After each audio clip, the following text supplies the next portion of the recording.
संसद ने online gaming संवर्धन और विनियमन विधेयक 2025 को पारित कर दिया है। इसे राज्यसभा ने भी मंजूरी दे दी है। लोकसभा ने इसे पहले ही पारित कर दिया था। ये विधेयक ई स्पोर्ट्स और ऑनलाइन सोशल गेम्स को प्रोत्साहित करने, साथ ही हानिकारक ऑनलाइन मनी गेमिंग सेवाओं, विज्ञापनों और उनसे संबंधित वित्तीय लेन देन पर प्रतिबंध लगाने के बारे में है। कानून का उल्लंघन करने पर 3 साल तक की कैद और 1 करोड़ रुपए तक के जुर्माने या फिर दोनों का प्रावधान है। इलेक्ट्रॉनिक्स और सूचना प्रौद्योगिकी के केंद्रीय मंत्री अश्विनी वैष्णव ने इस विधेयक को पेश करते हुए कहा कि ऑनलाइन मनी गेमिंग के कारण कई परिवारों को आर्थिक तंगी का सामना करना पड़ा है, लेकिन साथ ही साथ गेमिंग का पॉजिटिव एस्पेक्ट भी है। ई स्पोर्ट्स और ऑनलाइन सोशल गेम्स उसको प्रमोट करने के लिए भारत को एक गेम मेकिंग हब बनने के लिए एक अच्छे समय पर लिया हुआ ये फैसला है। हालांकि कठोर कदम है, लेकिन समाज में इसकी बहुत जरूरत है। इस बिल के मुख्य प्रावधानों और समाज पर उसके संभावित सकारात्मक असर, विशेषकर जम्मू कश्मीर के संदर्भ में, और इस विषय में अधिक जानकारी के लिए आज हमारे साथ स्टूडियोज में हैं साइबर क्राइम विशेषज्ञ SSP cyber crime investigation centre for excellence Jammu Kashmir IPS Mohammad Yasin Kichloo. इनसे बातचीत के लिए आकाशवाणी समाचार जम्मू की ओर से मैं हूं आपकी होस्ट श्रुति खजूरिया। सर, इस परिचर्चा में आपका बहुत बहुत स्वागत है। शुक्रिया मैम। सर, सबसे पहले हम आपसे जानना चाहेंगे इस बिल के बारे में, और ये बिल क्या है और इसकी जरूरत आज के समय में क्यों महसूस की गई। बिल्कुल, इससे पहले कि हम इस पर कोई डेलिब्रेशन करें, इस पर कोई वजाहत करें, तो ये एक आम आदमी को समझना जरूरी है कि इस बिल की जरूरत क्यों पड़ी। जी। IT एक्ट 2000 पास हुआ और 2023 में कुछ रूल्स बनाए गए, जिसमें थोड़ा सा जो इंटरमीडियरीज हैं, जो सोशल मीडिया प्लेटफॉर्म्स हैं, जैसे फेसबुक है, ट्विटर है, या ऐसी प्लेटफॉर्म्स हैं जिनके ओनर्स को या जो उनको चला रहे हैं उनको रिस्पॉन्सिबल और अकाउंटेबल करार दिया गया उसमें। अब इंटरनेट के ज़माने में हम बच्चों को ये भी नहीं कह सकते हैं कि आप गैजेट इस्तेमाल नहीं करो, मगर इसमें सर्वेलेंस की बड़ी ज़रूरत है। ऑनलाइन गेमिंग प्लेटफॉर्म के नाम पर ये लोग गैम्बलिंग और बैटिंग कराते थे। इसके लिए कोई कानून था नहीं। इसकी वजह से लोग, बड़े क्या, बुजुर्ग क्या और बच्चे क्या, इसके नाम पर खेल के और बहुत सारा पैसा गंवाते थे। अब इसका मोडस ऑपरेंडी क्या रहता है कि ये प्लेटफॉर्म एल्गोरिदम का इस्तेमाल करके ट्रैप करते हैं, साइकोलॉजी को एक्सप्लॉइट करके, उनको लालच देके इनको पहले कुछ पैसे विन करा देते हैं उनको। उसके बाद जब उनको लगता है कि हम कोई गेम में पैसा जीत रहे हैं, तो उसके बाद वो ये पता करते हैं कि इसने ऑलरेडी इतना पैसा लगा दिया है जी। तो उसके बाद वो हारना स्टार्ट कर देता है। तो समझो, अगर आपने देखा होगा पीछे भी महाभारत का अगर वो किस्सा याद होगा जिसमें उनको ट्रैप करके कौरवों ने पांडवों को ट्रैप कराया। बिल्कुल उसमें खेलने के लिए मजबूर किया। फिर एक स्टेज आती है कि आदमी को पीछे हटना मुश्किल हो जाता है, तो ये ख्याल ही नहीं रहता है कि ये जो सारा ट्रैप है ये सिर्फ आपको हराने के लिए है। पहले इसको जीतने का एक लालच दिया जाता है, उसके बाद हारना ही हारना है। इसमें बड़े फैमिलीज तबाह हो गई। अब इतना ही नहीं है ये बिल का मकसद। जिन्होंने इस बिल को बनाया है बहुत सोच समझ कर बनाया है, और हमारे इन्वेस्टिगेटिंग एजेंसीज के लिए बहुत अच्छा एक हथियार मिल गया बहुत सारी चीजों को टैकल करने के लिए। पहले एक सिक्योरिटी ऑफ द कंट्री, ये बड़ी जरूरी चीज है कि गेम खेलते खेलते कोई भी, अभी मैंने रोब्लॉक्स का वो गेम का मैंने पढ़ा जिसमें एक बच्चे के साथ किसी ने वो गेम खेली। वो एडल्ट होते हैं आगे से, और डिस्कॉर्ड जो एक मैसेजिंग प्लेटफॉर्म है जिसमें कि एनोनिमिटी रहती है बच्चे की या बुजुर्ग की या जो भी खेल रहा है, तो उस बच्चे की वहां पर वो एनोनिमिटी देखते हुए जब वो चैट करते हैं, उस चैट में उसने बिफ्रेंड किया उसके साथ, अल्टीमेटली वो किडनैप भी कर सकते हैं। एक तो पैसे भी ले लेते हैं, कहते हैं कि हाँ जी आपके पेरेंट्स के पास क्रेडिट कार्ड है उसका इस्तेमाल कर सकते हो, और ज्यादातर कोई सिक्योरिटी ब्रीच भी करवा सकता है, या एंटी नेशनल एलिमेंट्स, हर एक अपने अपने मकसद के साथ इस गेम को अब्यूज करके ये कर सकते। अब इसमें सर्वर्स बाहर भी हो सकते हैं, वो आउटसाइड इंडिया हो सकते हैं, प्लेटफॉर्म फॉरेन में हो सकते हैं, तो उसका इस्तेमाल करके टैक्स भी इवेड करते थे लोग, पैसा इतना इन्वेस्ट करते थे, मनी लॉन्ड्रिंग करते थे, और ये एक जरिया बनता था इसको, और अनडिटेक्टेड अननोटिस्ड रहते थे। और जो भी इसको एडवर्टाइज करेगा उसके लिए भी सजा है, जो इसको प्लेटफॉर्म चलाएगा उसको भी सजा है। और सेकंड जो बड़ी बात है, इसमें ई स्पोर्ट्स और आपका एजुकेशनल गेम्स को इससे एक्सेप्शनल रखा गया है, जिसमें आप प्रोग्रेस कर सकते हैं। तभी यह है promotion and regulation of online gaming. Gaming as such कोई जुर्म है नहीं, मगर गेमिंग के नाम पर आप बेट और पैसे लगाएंगे और गेमिंग के नाम पर आप गैम्बलिंग करेंगे, धोखा देंगे या किसी से पैसा बाय चांस या स्किल के नाम पर, क्योंकि पहले इसको डिफरेंशिएट ये किया गया था कि नहीं जी जो स्किल वाली गेम है वो जी लेजिटिमेट है, चांस वाली लेजिटिमेट नहीं, या उल्टा भी हो सकता है। बट इस कानून की बड़ी अच्छी बात यह है कि दोनों चीजों को, जिसमें स्किल या चांस इस्तेमाल हो और पैसा और बेट इस्तेमाल हो या ये गैम्बलिंग काइंड का कंटेंट इसमें आ जाएगा, तो इसको बैन कर दिया गया है और इसको इलीगल करार दिया। सर, अगर हम बात करें अपने जम्मू कश्मीर के बारे में, तो इस तरह की गलत ऑनलाइन गेम्स का कितना असर हमारे यहाँ है और इस बिल के कानून बनने से समाज को कितना रिलीफ मिलने की संभावना आपको दिखती है? मैं पहले ये कहूँगा कि चाहे ये जम्मू कश्मीर हो या पूरा इंडिया हो जी, ये जो असर है ये सेम ही है हर जगह पर। जो बच्चा हमारा जम्मू कश्मीर में है वही बच्चा हमारा यूपी, बिहार या बाकी प्रदेश में है, सेम प्रॉब्लम से जूझ रहे हैं पेरेंट्स। क्योंकि ये गेम्स की लत, इंटरनेट की लत, स्मार्टफोनों की लत, एक तो इमेच्योर बच्चे जो बिल्कुल अंडर एज हैं वो खेल रहे हैं, मैच्योर बच्चे भी खेल रहे हैं, और कभी कभी ये गेम्स के यंगस्टर्स सारे आजकल तकरीबन कहीं ना कहीं किसी न किसी अंदाज में खेलते हैं।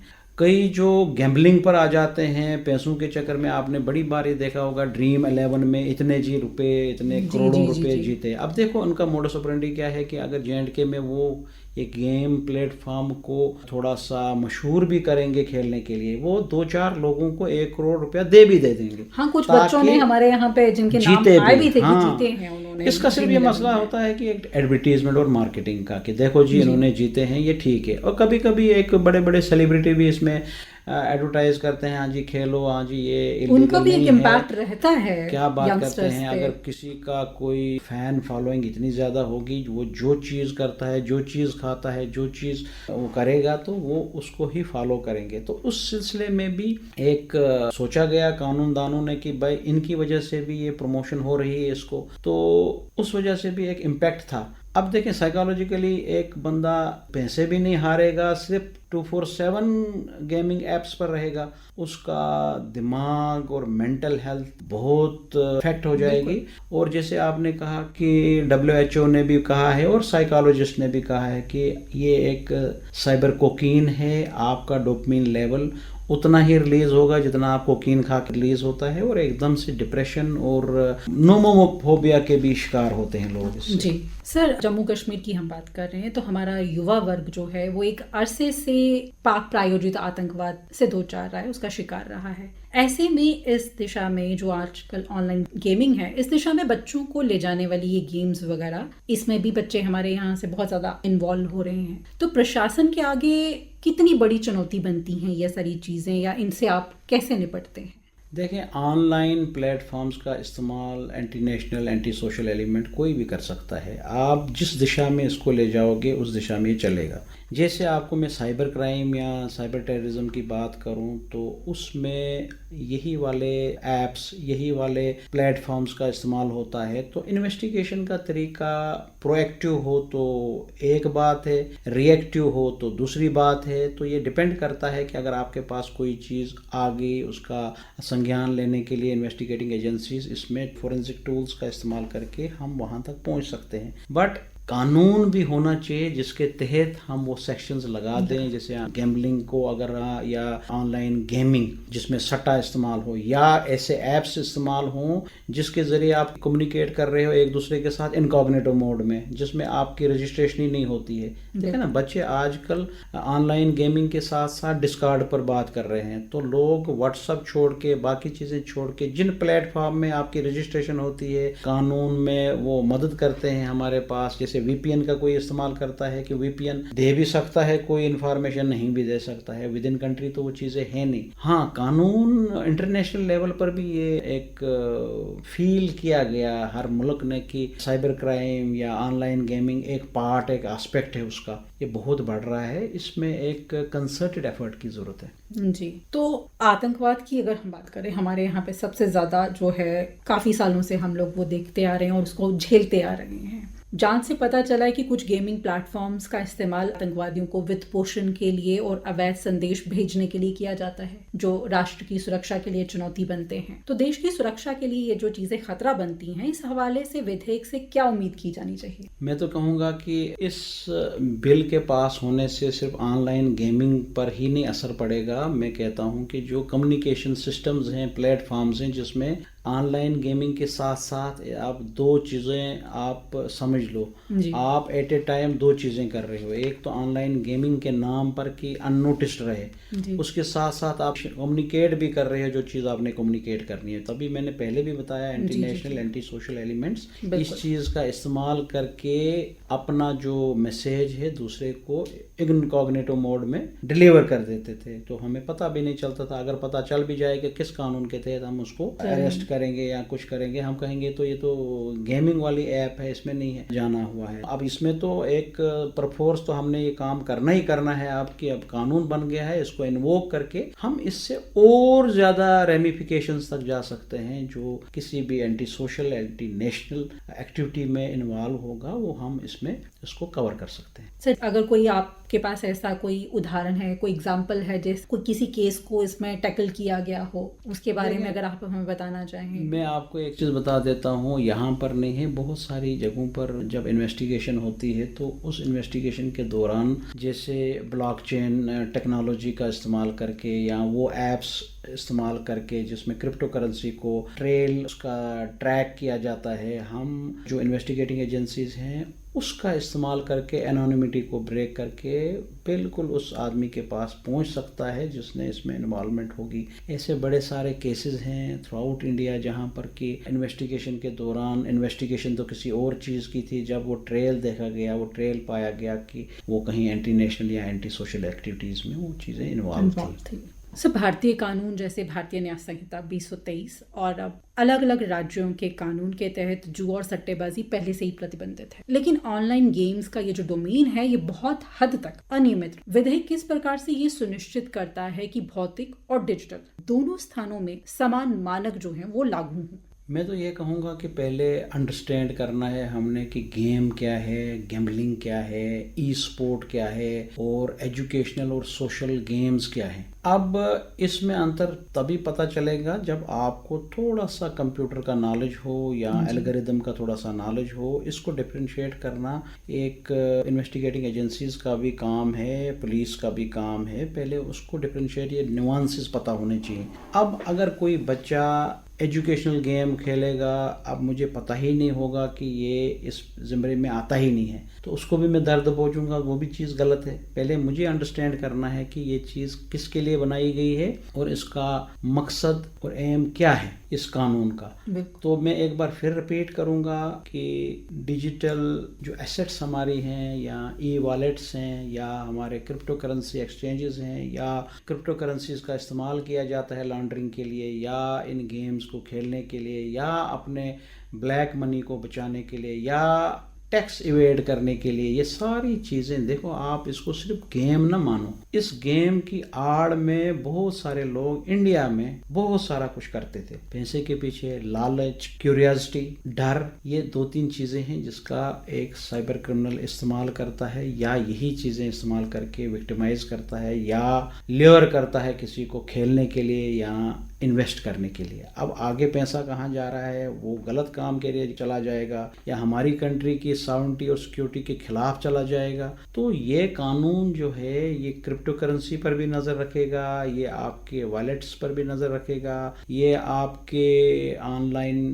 प्लेटफॉर्म्स जिनको हम कहते हैं कि अब ई स्पोर्ट्स प्रमोट करने के लिए या सोशल और एजुकेशनल गेम्स प्रमोट करने के लिए इस्तेमाल होगा, उन पर भी नज़र रखी जाएगी कि आया वो कानून का पालन करके चल रहे हैं या उसकी आड़ में कहीं इलिजिटिमेट चीजें भी इसके साथ चलाएंगे, तो उस चीज पर भी ये बड़ा कारगर साबित होगा। सर, आपने कहा ई गेमिंग्स जो है वो एक सिर्फ बहुत सीमित सा जो है क्षेत्र नहीं है, लेकिन समझने की अगर एक लेमैन की तरह से मैं अगर आपसे बात करूं तो कैसे किसी को ये समझाया जाए कि ये जो मंच है ये गलत मंच है या इनका इस्तेमाल जो है गलत तरीके से हो रहा है। कुछ सकारात्मक प्रभाव भी हैं इसके, कुछ ई गेमिंग्स हैं या एजुकेशनल गेम्स हैं, उसमें वो सकारात्मक चीज़ है और गवर्नमेंट उसको सपोर्ट भी कर रही है, इंडिया को उसका हब बनाने की भी कोशिश। पर इनका डिफरेंशिएट किस तरह से किया जाए, एक सामान्य इंसान कैसे समझ सके कि कहाँ पे क्या करना है और क्या नहीं करना है। देखें, हर एक को आज की दौर है, सबों को पता है क्या करना चाहिए, मगर सबों को ये नहीं पता है क्या नहीं करना चाहिए जी। जिस इंसान को ये पता चले क्या नहीं करना चाहिए वो आज कामयाब है। अब मैं ये आपको सिंपल सी एक एग्जांपल दूंगा कि एक गेम आप खेल रहे हैं एजुकेशनल पर्पस के लिए जी। अब यहाँ पर जो डेफिनेशन में आया हुआ है कि जब कोई भी गेम जिसमें आप पैसा बेट इन्वॉल्व करोगे वो उसी वक्त वो वाली गेम भी होगी जिसको लेजिटिमेट आप कहेंगे, उसको इलेजिटिमेट बनने में कोई ज्यादा टाइम लगेगा नहीं। अब आप देखते हैं कि आप एक स्पोर्ट्स को खेलते हो जी।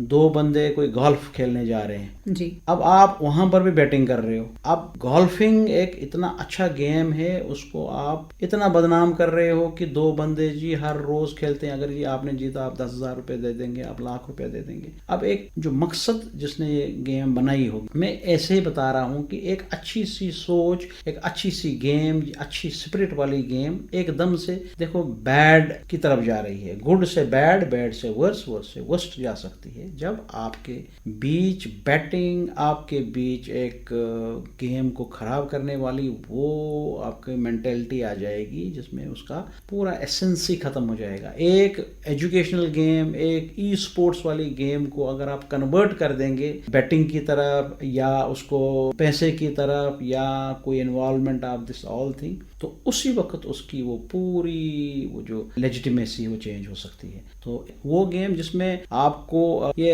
एक बिल्कुल न्यूआंसेस में बता रहा हूँ इसको। अब जिस गेम में आप एजुकेशन की पर्पज से खेल रहे हो, आप उधर से बता रहे हो हमारा ये तो यहाँ हब बनेगा, क्योंकि हमारे पास कंप्यूटर इंजीनियर्स या कोडिंग वाले बच्चे या ऐसे ऐप बनाने वाले बच्चे लाखों मिलेंगे आपको। ये जबरदस्त चीज है, प्रमोशन एंड रेगुलेशन। देखिए नाम देखो कितना अच्छा लिखा है इस एक्ट का या बिल जो एक्ट बनने जा रहा है। वो चाहते तो वो तो लिखते prevention of online gaming act. बिल्कुल बिल्कुल। इन्होंने कभी ऐसा नहीं कहा कि हम दोनों एस्पेक्ट लिए हैं इसमें, जिसमें हम आगे बढ़ भी सकते हैं और किन चीजों पे हमें रोक लगानी है और रेगुलेट करना है। बिल्कुल। जैसे ट्रैफिक का जो कानून है वो रेगुलेटरी कानून है, ट्रैफिक रोडों पर बंद नहीं करना है। जी जी जी। अगर चलना है कानूनी हिसाब से कैसे चलेगा। बिल्कुल। ऑनलाइन गेमिंग बंद नहीं करनी है, इसको कानूनी हिसाब से गैम्बलिंग और इसको अलहदा करके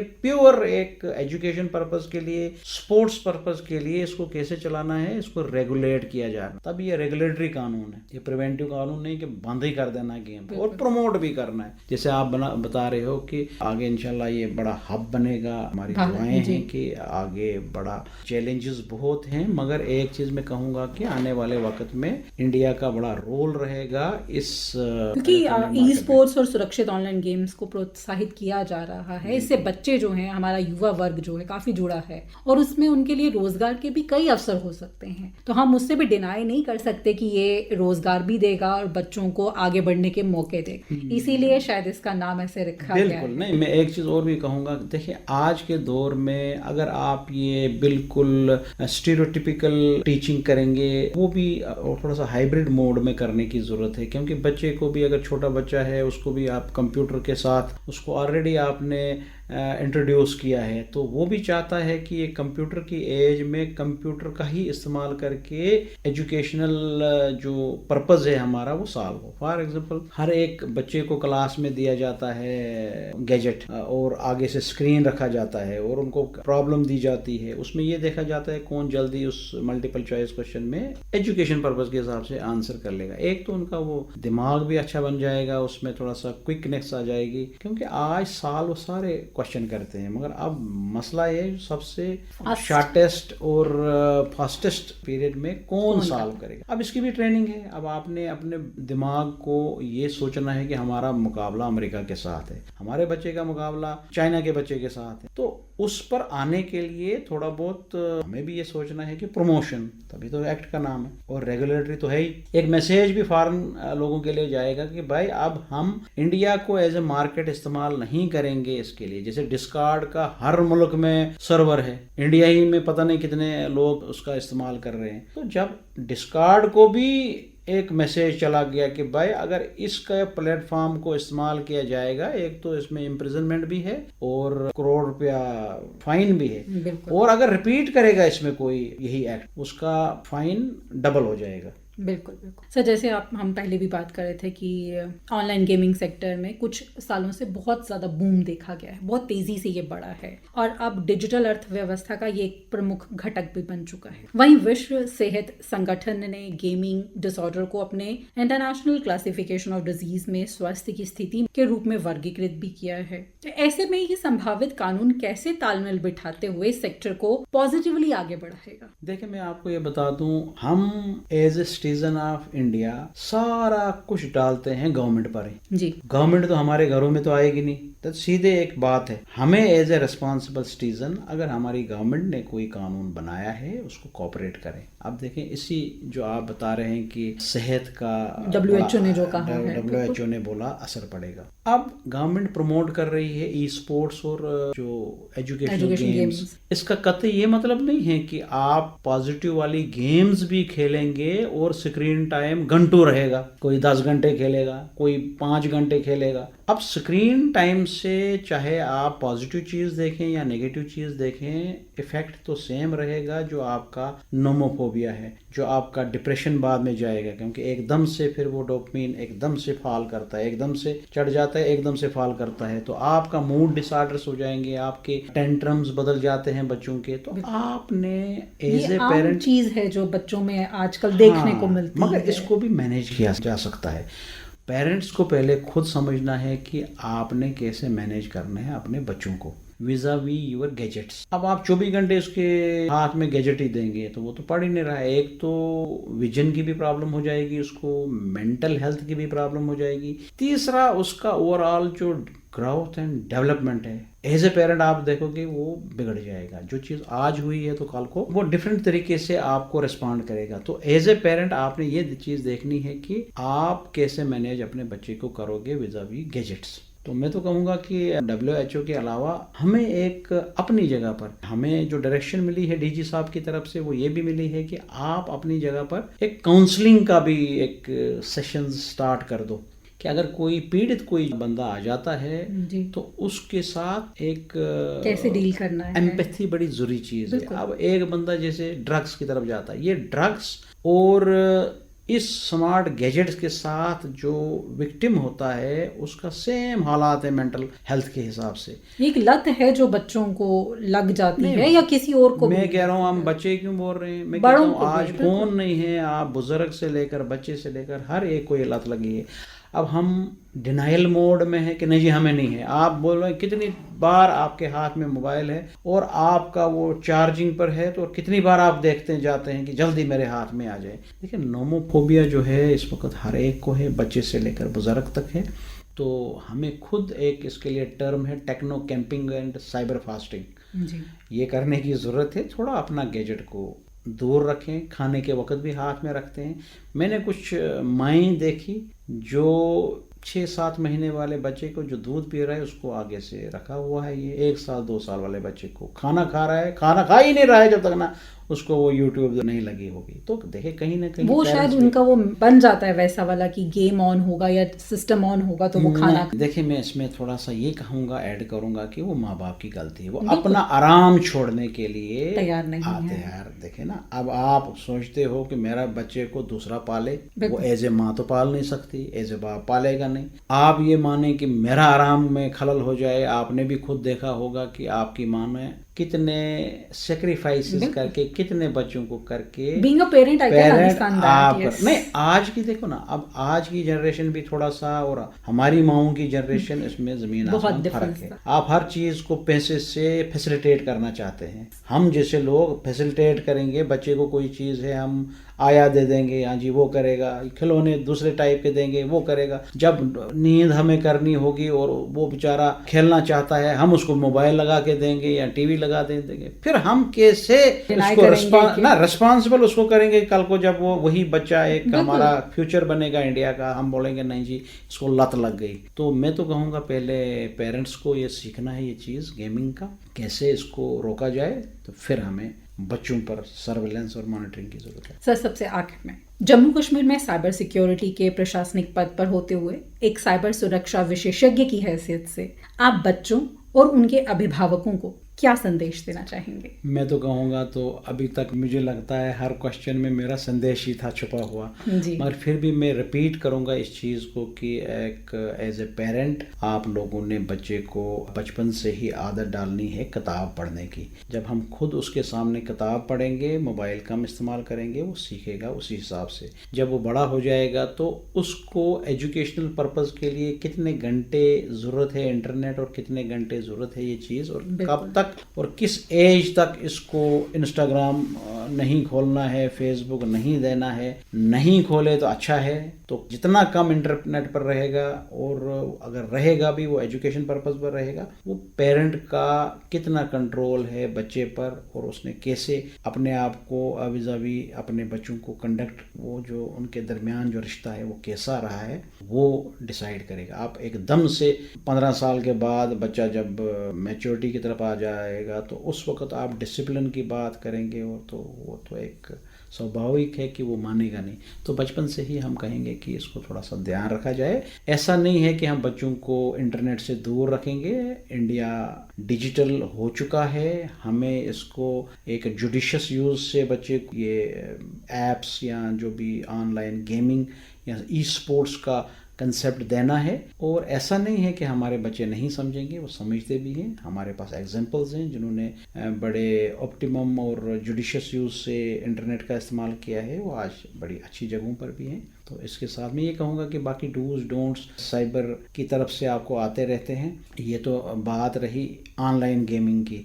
इधर पिग बुचरिंग के केसेस जिसमें ऐप्स डाउनलोड करो, आप इतना इन्वेस्ट करो, इतने पैसे आ जाएंगे, लोन ऐप्स हैं, डिजिटल अरेस्ट है, या बारहा आपको प्राइम मिनिस्टर साहब की तरफ से भी मन की बात में कही जाती है। तो बड़ी बात है कि एक prime minister of India concern रख रहा है इतना कि ये हमारे लिए छोटी के बारे में उन्होंने स्पेशली अपने मन की बात में बात देखो, उनकी आउटरीच इतनी ज़्यादा है कि उनको भी लगा कि मेरे थ्रू जो चीज़ पहुंचेगी वो ज़्यादा इम्पैक्टफुल होगी। और लोगों को आज पता चल रहा है कि यार अगर फ़ोन आता है कोई, उनको लगता है ना हमने ये सुना था, ये नहीं करना है। तो अवेयरनेस की ज़रूरत है। तो मैं आपका भी शुक्रिया अदा करता हूँ कि आपने ये एक प्लेटफॉर्म दिया ताकि नया ये कानून के बारे में हम लोगों को बता सकें, ताकि वो भी सीख सकें और कुछ कदम उठा सकें ताकि बच्चे सेफ सिक्योर रहें। थैंक यू सर, आप हमारे स्टूडियोज में आए और इतनी महत्वपूर्ण जानकारी हमारे श्रोताओं के साथ साझा की, उसके लिए आपका बहुत बहुत धन्यवाद। ऑनलाइन गेमिंग का संवर्धन और विनियमन विधेयक 2025 भारत की डिजिटल यात्रा में एक निर्णायक कदम है। यह अनियमित मनी गेमिंग के खतरों की पहचान करता है और नागरिकों की सुरक्षा के लिए दृढ़ सुरक्षा उपाय प्रस्तुत करता है। साथ ही यह ई स्पोर्ट्स और शैक्षणिक खेलों को प्रोत्साहन देता है जो कौशल और रचनात्मकता का विकास करते हैं। उत्तरदायित्व के साथ नवाचार को संतुलित करके विधेयक एक सुरक्षित और स्वस्थ डिजिटल भविष्य का निर्माण करता है। यह वैश्विक डिजिटल नीति को स्वरूप देने वाले राष्ट्र के रूप में भारत के नेतृत्व को सशक्त करता है। सबसे महत्वपूर्ण ये है कि विधेयक सुनिश्चित करता है कि प्रौद्योगिकी समाज को नुकसान पहुंचाने के बजाय उसकी सेवा करे।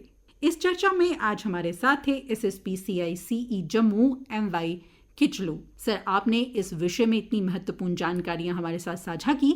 आकाशवाणी समाचार जम्मू की ओर से आपका बहुत बहुत आभार। इस कार्यक्रम को तैयार करने में तकनीकी सहयोग दिया चक्षु कत्याल ने। वाचन एवं स्वर श्रुति खजूरिया का, मार्गदर्शन एन गुलशन रैना का और प्रस्तुति आकाशवाणी जम्मू के क्षेत्रीय समाचार एकांश की।